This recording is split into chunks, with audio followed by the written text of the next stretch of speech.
Hi, this is Michelle Cherriez.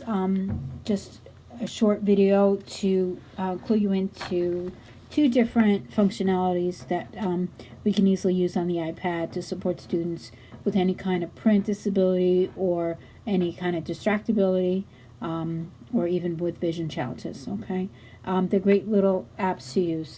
The only thing you need to, not really apps, they're just functionalities of the iPad, excuse me.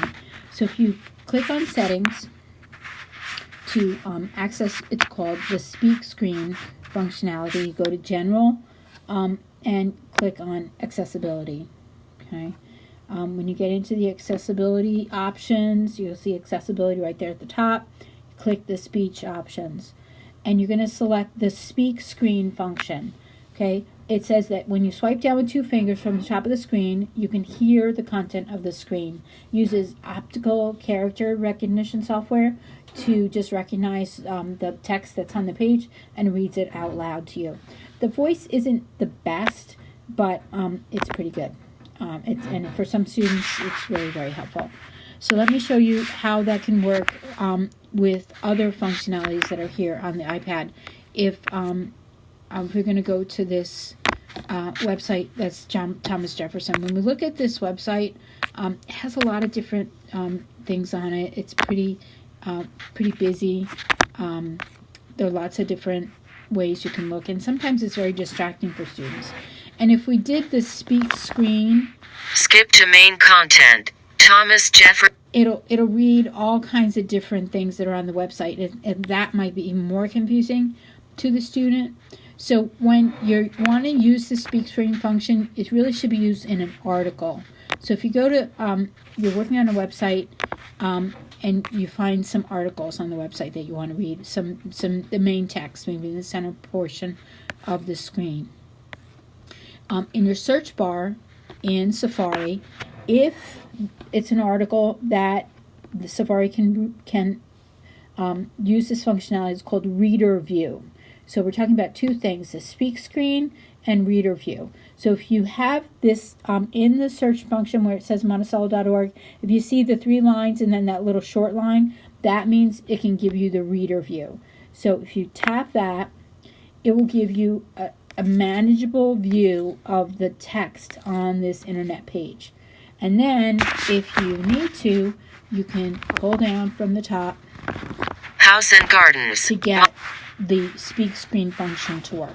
And then it's going to read only the text in the article. Okay, I'll try that again. House and Gardens. Monticello is the autobiographical masterpiece of Thomas Jefferson, designed and redesigned. House and Gardens. Monticello is the autobiographical masterpiece of Thomas Jefferson.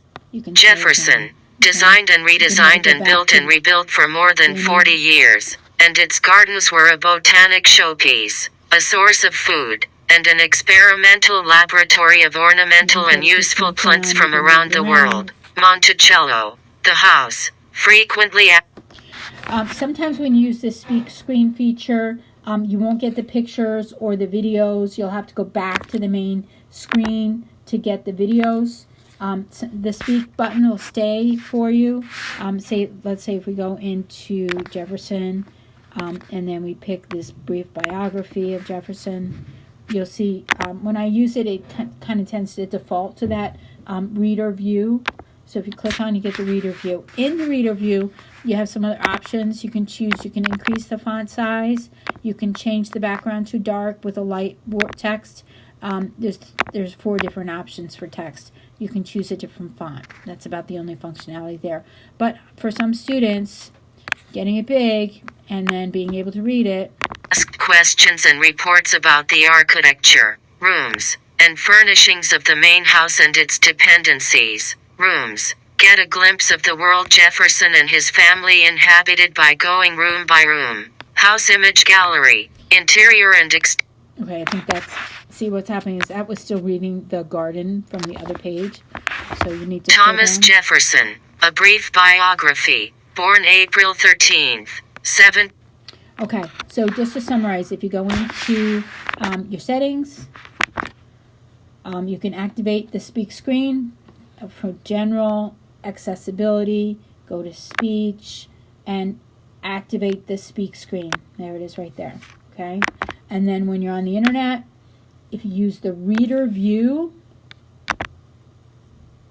in Safari, okay, once you're in an article, if you have this little icon in your search bar, click on it and then pull down from the top screen and it will be Thomas Jefferson for you. Okay, so two little features, two quick little functionalities that, I don't know, might make the difference for some kids. All right, so thanks a lot.